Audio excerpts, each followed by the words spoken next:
आज हम लोग इस वीडियो में बात करेंगे कि लेट्रोजोल लेने के बाद ओवुलेशन कब होता है और रिलेशन कब बनाना है।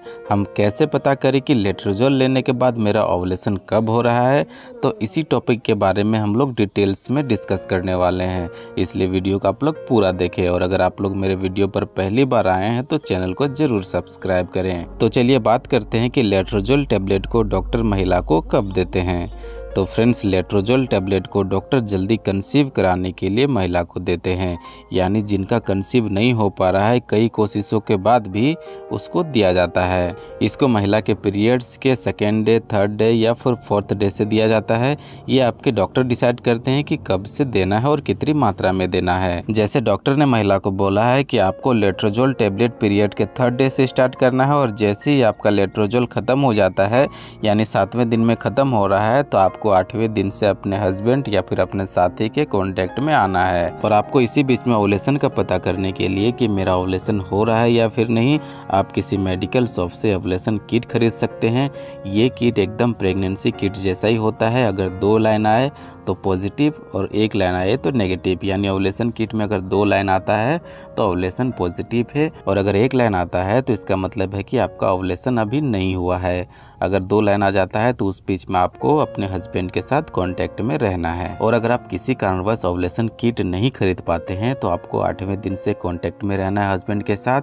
जैसे 8वें दिन पे रहें, फिर 9वें दिन में नहीं रहना है, 10वें दिन में रहना है, फिर 11वें दिन में नहीं, 12वें दिन में रहना है, फिर 13वें नहीं, 14वें दिन में रहना है और फिर 15 नहीं 16 दिन पे रहना है, 17 नहीं 18 दिन में रहना है। ऐसे यानी 1 दिन का गैप रखते हुए आपको अपने हस्बैंड के कांटेक्ट में रहना है। ऐसे ही महिला को 8वें दिन से लेकर 18वें दिन तक अपने हस्बैंड के कांटेक्ट में रहना है। उसके बाद आप कांटेक्ट में ना रहें, कोई बात नहीं है। दोस्तों, अब बात आती है कि अगर लेट्रोजोल टैबलेट ले लेते हैं तो क्या 100% ओवुलेशन होगा ही, कंसीव होगा ही? तो ऐसा कोई बात नहीं है। अगर महिला को PCOS या फिर PCOD की दिक्कत है, ओवरी में सिस्ट बन रहे हैं, ओवरी अच्छा से रिलीज नहीं हो रहा है, एग अच्छा से डेवलप नहीं हो पा रहा है, हार्मोन इम्बैलेंस है या फिर गर्भाशय की लाइनिंग डिस्टर्ब है, गर्भाशय में या फिर ओवरी में किसी प्रकार के सिस्ट का प्रॉब्लम है, तो ओवुलेशन होने में दिक्कत होती है। ऐसे में आपको कंसीव होने में भी दिक्कत होगी और इसका पता डॉक्टर अल्ट्रासाउंड यानी सोनोग्राफी टेस्ट के जरिए कर सकते हैं। उसके लिए आपको 8वें या फिर 9वें दिन पे क्लिनिक पे बुला सकते हैं। आप क्लिनिक में जाइए और टेस्ट ज़रूर कराएं। और जब टेस्ट में पता चल जाता है कि गर्भाशय सही है, गर्भाशय की लाइनिंग सही है, PCOS या फिर PCOD की कोई दिक्कत नहीं है, ओवरी में सिस्ट की कोई प्रॉब्लम नहीं है, सारे रिपोर्ट्स नॉर्मल है, सब कुछ ठीक है, तो फिर सवाल उठता है कि आखिर प्रेगनेंसी कंसीव क्यों नहीं हो रही है। तो दोस्तों, जब सारे रिपोर्ट्स नॉर्मल है तो डेफिनेटली है कि ओवुलेशन होता ही है। तब आप लोग के कांटेक्ट में कुछ दिक्कत हो रही है या फिर ओवुलेशन जब हो रहा है तब आपका संपर्क नहीं हो पा रहा है, या फिर हो सकता है कि आपके हस्बैंड में कुछ प्रॉब्लम है, या फिर कई बार ऐसा भी होता है कि ओवुलेशन तो सही हो रहा है, सब कुछ सही हो रहा है, लेकिन ओवुलेशन में जो ओवरी निकलते हैं, जो अंडे निकलते हैं, वो अंडे सही से डेवलप नहीं रहते हैं, सही से विकसित नहीं रहते हैं, जितना साइज उनका होना चाहिए उतने साइज के वो नहीं रहते हैं, जिस वजह से कंसीव नहीं हो पा रही है। तो ओवरी को सही करने के लिए, अंडे को सही करने के लिए डॉक्टर मेडिसिन प्रिस्क्राइब कर सकते हैं। आप उस मेडिसिन का सेवन करें। और कई बार होता है कि लेट्रोजोल सिर्फ 1 महीना लेने से ऐसा नहीं कि प्रेगनेंसी हो जाएगा। आपको ट्राई करते रहना है, 2 महीना 3 महीना तक ज़रूर ट्राई करना है। उसके बाद जब 3 महीने रेगुलर ट्राई करने के बाद कंसीव नहीं हो रहा है तो आपको अपने डॉक्टर से कंसल्ट करने की ज़रूरत है। आप उससे बात करिए। देखिए दोस्तों, प्रेगनेंसी कंसीव होने के लिए सभी चीज़ों का सही होना बहुत ज़रूरी है।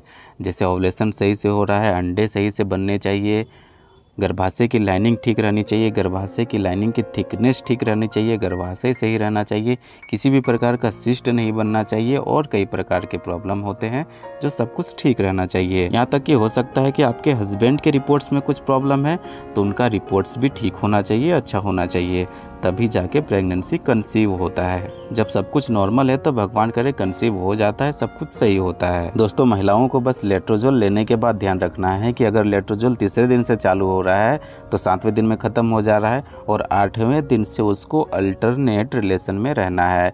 1 दिन का गैप दे के 1 दिन रिलेशन में रहना है, वो भी 18वें दिन तक। 18 दिन के बाद उनको रिलेशन में नहीं रहना है, कोई दिक्कत नहीं है, लेकिन 18 दिन तक उनको ये चीज़ को फॉलो करना है। तो मैं आशा करता हूँ कि आप लोग को समझ में आ गया होगा कि लेट्रोजोल लेने के बाद रिलेशन में कब रहना है और ओवुलेशन कब होता है। तो फिर मिलते हैं हम लोग एक नए वीडियो के साथ। तब तक आप लोग स्वस्थ रहें, मस्त रहें। धन्यवाद।